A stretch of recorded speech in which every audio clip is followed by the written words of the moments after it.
तो अगर सिपाही बहाली की बात की जाए तो सिपाही बहाली परीक्षा फिर से शुरू होने वाली है और कोई खास बदलाव भी नहीं हुआ है। कहा यह जा रहा है कि अब 10 सितंबर से ये प्रक्रिया फिर से शुरू की जाएगी और इसके लिए अब तय कर दिया गया है 3 सितंबर से जो होनी थी वो अब 10 से 11 सितंबर के बीच 3-3 हजार के लॉट से हर दिन इस परीक्षा का भर्ती परीक्षा का आयोजन किया जाएगा और 12 और 13 सितंबर को भी ये दौड़ आयोजित की जाएगी। हमारे साथ सौरभ हैं, हमारे संवाददाता, उनसे बात करेंगे।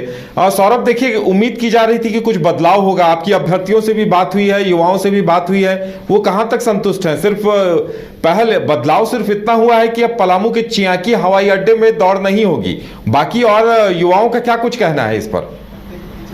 जी बिल्कुल, देखिए, सबसे पहले तो राज्य भर में 22 अगस्त से उत्पाद सिपाही बहाली का आयोजन किया गया था जो 2 सितंबर तक चली। इसके बाद 12 अभ्यर्थियों की दुखद मृत्यु होने के कारण राज्य सरकार ने फिलहाल इसे स्थगित करने का निर्णय लिया। उसके बाद 3 से 5 सितंबर तक इसे स्थगित किया गया। उसके बाद आज फिर से पुलिस मुख्यालय की ओर से निर्णय लाया गया कि 10 सितंबर से ये जो बहाली है उत्पाद सिपाही की फिर से शुरू की जाएगी और 3 सितंबर को जिन अभ्यर्थियों का दौड़ होना था वो अब 10 और 11 सितंबर को होगा। इसमें सबसे प्रमुख बात है यह है कि एक दिन में 6000 अभ्यर्थियों को दौड़ाया जा रहा था, जिसे अब 2 दिन करके 3-3 हजार की संख्या में दौड़ में शामिल करवाया जाए। इसके साथ ही जिन अभ्यर्थियों का 4 सितंबर को दौड़ होना था उनकी अब दौड़ 12 और 13 तारीख को होगी। इसके साथ ही ये जो 7 केंद्र बनाए गए थे, इस 7 केंद्रों में एक केंद्र में अब दौड़ नहीं होगी, वो पलामू का केंद्र होगा। जैसा कि आपने बताया,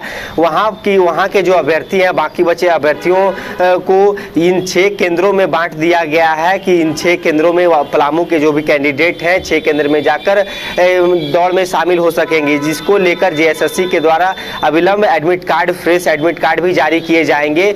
तो कुछ चेंजेस किए गए। 10 तारीख से फिर से ये दौड़ स्टार्ट होनी है। इसको लेकर जिस प्रकार से, जैसा कि आपने बताया कि युवाओं में रोष देखने को मिला, 12 युवाओं की मृत्यु होने के कारण राज्य भर के जो भी अभ्यर्थी थे उनमें डर का माहौल था।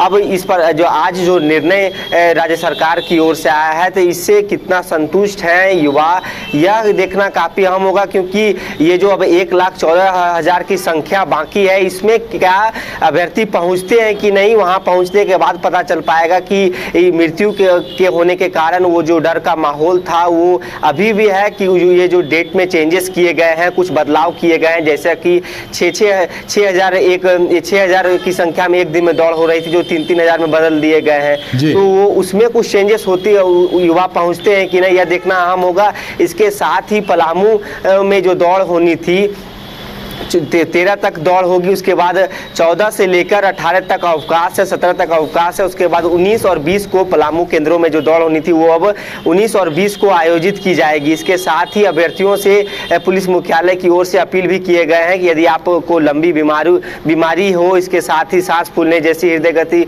रुकने जैसी कुछ समस्या हो, तो आप डॉक्टरों से परामर्श ले लें। इसके साथ ही जो केंद्र हैं, जो 6 केंद्र हैं, वहाँ पर ऑक्सीमीटर और रक्तचाप मशीन की भी सुविधा उपलब्ध कराई गई है। यदि कोई भी अभ्यर्थी को यदि किसी प्रकार की दिक्कत होगी तो वो दौड़ने से पहले वहां जांच करवा सकते हैं। उसके बाद उनका खुद का निर्णय होगा कि वो दौड़ में शामिल होते हैं कि नहीं।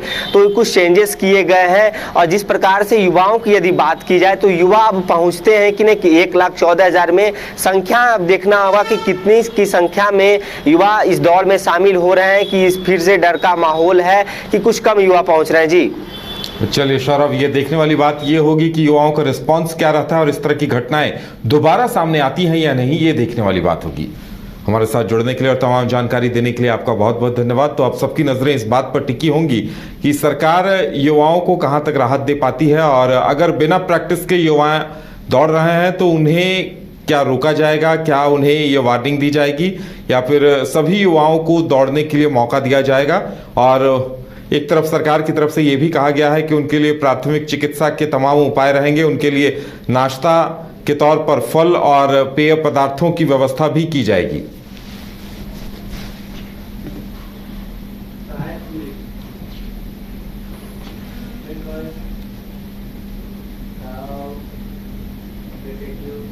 घर के लिए ग्रोसरीज की जरूरत हो या चाहिए फल और सब्जी, डेयरी या बेकरी प्रोडक्ट्स चाहिए या beverages, snacks and branded foods चाहिए हो या ब्यूटी प्रोडक्ट्स, अब इनके लिए अलग अलग दुकानों की तलाश हुई खत्म, क्योंकि रांची में खुल गया है केस्टो मार्ट, जो रखे आपका और आपके बजट का ख्याल। हर सामान पर 5% की छूट, होम डिलीवरी की सुविधा भी।